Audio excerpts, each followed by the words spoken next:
So I was sitting here at work today and I got to thinking and I got a word that I wanted to share with everybody. Because the more I do this, the more I do ministry, the more I get into preaching the gospel of Jesus, the more I am encountering clapback, as it were. And I didn't at first. And I think it's because I wasn't really ready to address it. I wasn't really ready to really have those substantive conversations about the reality of the Word of God and the validity of the Word of God. I knew it was real. I knew in my heart it was real, and I knew why I believed it. But I was not in a position. God even told me before I started preaching, I said, how do I make them believe? How do I change their minds? And he says, that's not your job. You just tell them about me. I'll do the rest.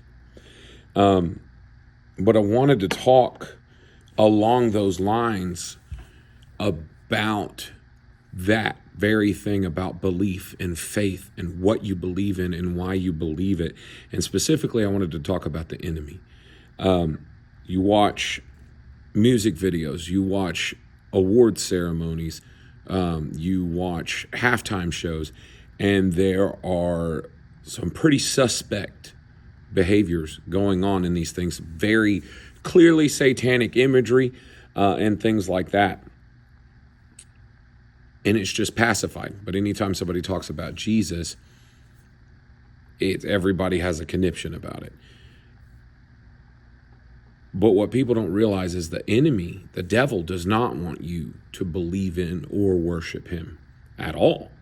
He wants you, his biggest success is if you don't believe he exists at all. And that is also his biggest lie, because if you believe the devil exists, then by proxy, you have to believe that God exists. There is no God without the devil. There is no devil without God.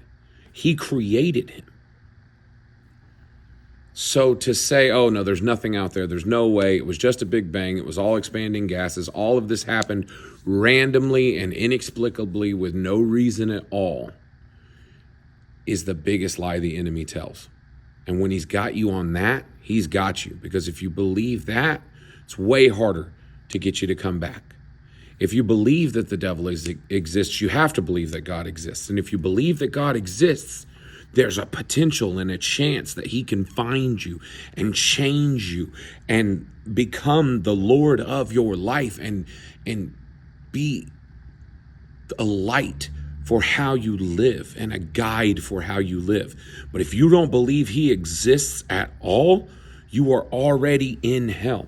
The word for hell in the Bible, the description of hell in the Bible, is a place that is absent from God. It's absent from his love and his providence and his care for you and everything that he has for you. And that's the thing the devil wants you to believe the most, is that you're alone in this world and that there's nothing else out there, that it's just you by yourself.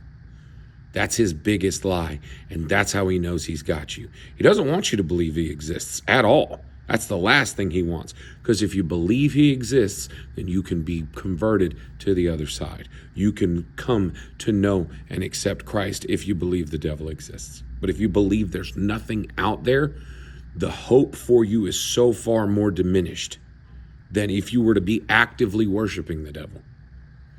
You can be actively worshiping the devil and have more of a chance of coming to Jesus Christ than you do if you don't believe anything exists at all.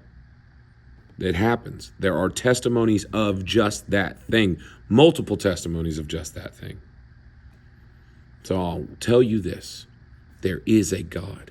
He is love, and he loves you, and he made you with intention and purpose in your creation. He is the author of the entire universe, and he has a plan and an intention for you, and he's coming back to claim all of this.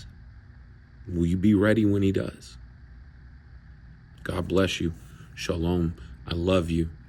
And thank you for listening.